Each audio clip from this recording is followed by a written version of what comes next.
السلام علیکم ورحمۃ اللہ وبرکاتہ۔ محترم سامعین، استقبال ہے آپ کا ہمارے یوٹیوب چینل میں۔ سامعین، جیسا کہ آپ کو معلوم ہے کہ اس سے پہلے رمضان کے روزوں کے احکام بیان کیے جا رہے تھے، آج بھی روزے کے احکام بیان کیے جائیں گے۔ آج رمضان المبارک کا 11واں روزہ ہے۔ روزے کے اقسام بیان کیے جاتے ہیں، ملاحظہ فرمائیں۔ روزے کی قسموں کے بارے میں بات کی جاتی ہے۔ روزے کی 8 قسمیں ہیں۔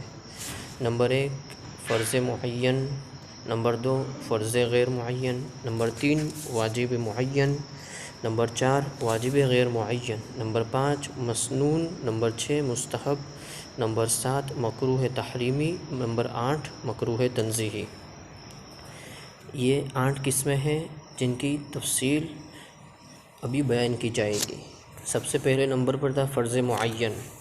فرض معین رمضان المبارک کے ادائیگی کے روزے کہلاتے ہیں، کہ رمضان کے روزے جو فرض ہے وہ فرض معین کہلاتے ہیں۔ نمبر 2 فرض غیر معین، یعنی رمضان کے قضا روزے فرض غیر معین کہلاتے ہیں، کہ رمضان میں جو روزے قضا ہو گئے تھے اس کو بعد میں قضا کریں، وہ فرض غیر معین کہلاتے ہیں۔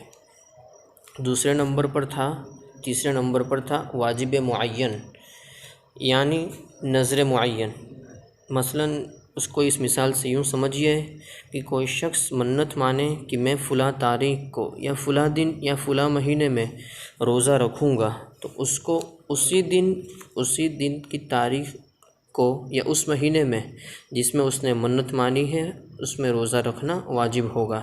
یہ نذر معین یا واجب معین کا روزہ ہے۔ نمبر 4 پر ہے کفارے کے روزے، نذر غیر معین، واجب نذر غیر معین کے روزے کی کفارے کے روزے ہیں۔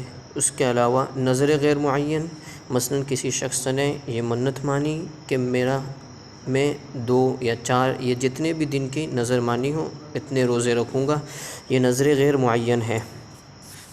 اسی طرح ان روزوں کی قضا جو شروع کرنے کے بعد فاسد ہو گئے تھے، کہ جو روزے اس نے شروع کیے تھے لیکن اس کو توڑ دیا تھا، فساد پیدا ہو گیا تھا روزے میں، تو یہ روزے ٹوٹ گئے تھے، تو یہ بھی نذر غیر معین ہے، واجب ہے لیکن۔ اور آگے 5ویں نمبر پر ہے مسنون روزے۔ مسنون روزے کون سے ہیں؟ تو مسنون روزے ہیں عرفہ کا دن کا روزہ۔ نمبر 2 عاشورہ یعنی محرم کی 10ویں تاریخ کا روزہ۔ اسی طرح محرم کی 10ویں تاریخ میں ایک دن ملا لے، مثلاً 9 یا 10 کا روزہ رکھے یا 10 یا 11 کا روزہ رکھے، یہ مسنون روزہ ہے۔ اسی طرح ہر مہینے کی 13ویں یا 14ویں 15ویں تاریخ کا روزہ رکھنا، یعنی کہ قمری اعتبار سے 13 14 15 یا ایام 20 جسے کہا جاتا ہے، یہ روزہ رکھنا یہ بھی مسنون ہے۔ 6 نمبر پر ہے مستحب روزہ۔ مستحب روزے کون سے ہیں؟ کہ شوال کے مہینے میں عید کے بعد 6 دن روزہ رکھنا، کہ ایک دن جو عید کا ہوتا ہے اس کو چھوڑ کر کے 6 دن روزہ رکھنا، یہ مستحب روزہ ہے۔ لیکن بہتر اس میں حدیث پاک میں جو آتا ہے، بہتر اس میں یہ ہے کہ ان کے درمیان میں فصل کر دیں، کہ ایک دن روزہ رکھے پھر ایک دن افطار کریں، ایک دن روزہ ایک دن افطار، اس طرح۔ دوسرے نمبر پر ہے دوشنبہ اور پنجشنبہ کا روزہ، مثلاً یعنی کہ پیر اور جمعرات کا روزہ رکھنا، یہ بھی مستحب ہے۔ نمبر 3 پر ہے ذی الحجہ کے پہلے عشرے کے 8 دن کا روزہ، یہ بھی مستحب ہے۔ اسی طرح صوم داؤدی، یعنی حضرت داؤد علیہ نبینا علیہ الصلوۃ والسلام جس طرح روزہ رکھتے تھے کہ ایک دن روزہ ایک دن افطار کرتے تھے، اگر کوئی شخص طاقتور ہو تو اس طرح کرنا بھی، ایک دن روزہ اور ایک دن افطار کرے، یہ بھی مستحب ہے۔ نمبر جو 8 قسمیں تھیں اس میں سے نمبر 7 مکروہ تحریمی۔ کون سے روزے ہیں؟ مکروہ تحریمی میں ہے عید الفطر کے دن کا روزہ۔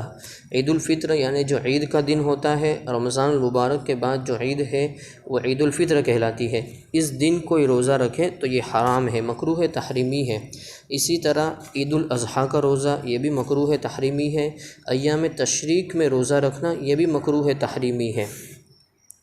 اسی طرح نوروز کا روزہ، یعنی کہ یہود و نصارہ کے یہاں جو نئے دن کی ابتدا جس تاریخ سے ہوتی ہے اس میں بھی روزہ رکھنا یہ بھی مکروہ تحریمی ہے، کیونکہ مشابہت لازم آتی ہے، اس وجہ سے یہ مکروہ تحریمی ہے۔ اور اسی طرح عورت کا اپنے شوہر کی اجازت کے بغیر، اپنے شوہر کی رضامندی کے بغیر روزہ رکھنا یہ بھی مکروہ ہے، شوہر کی حق تلفی ہو رہی ہو تو۔ اسی طرح رمضان سے پہلے 1-2 دن پہلے رمضان کی تعظیم کی وجہ سے روزہ رکھنا یہ بھی مکروہ ہے۔ نمبر 8 پر ہے، جو 8 قسموں میں سے نمبر 8 پر جو بیان کی گئی تھی مکروہ تنزیہی۔ مکروہ تنزیہی کون کون سے ہے اس کی تفصیل ملاحظہ فرمائیں۔ مکروہ تنزیہی کہ بغیر کسی دن بیچ میں ناغہ کیے ہوئے ہمیشہ کا روزہ رکھنا، یعنی صوم وصال رکھنا، کہ کسی بھی دن ناغہ نہیں کیا کہ روزانہ ہی روزے پر روزے رکھ رہا ہے، یہ مکروہ تنزیہی ہے، اس طرح نہیں کرنا چاہیے۔ اسی طرح کہ روزے میں وصال کرنا، یعنی شب کو بھی افطار نہ کرنا، کہ نہ رات میں افطار کرتا ہوں نہ دن میں افطار کرتا ہوں، اس طرح روزہ رکھنا یہ بھی مکروہ تنزیہی ہے۔ اسی طرح سکوت کا روزہ، مثلاً کہ کوئی شخص یہ سمجھے کہ سکوت یعنی خاموش رہنے کا بھی روزہ ہے تو یہ روزہ نہیں ہوتا، یہ بھی مکروہ تنزیہی میں شمار ہوگا۔ سامعین، تو یہ تھی روزے کی قسمیں جو آج بیان کی گئی۔ انشاءاللہ کل روزے کے دوسرے فضائل اور احکام بیان کیے جائیں گے۔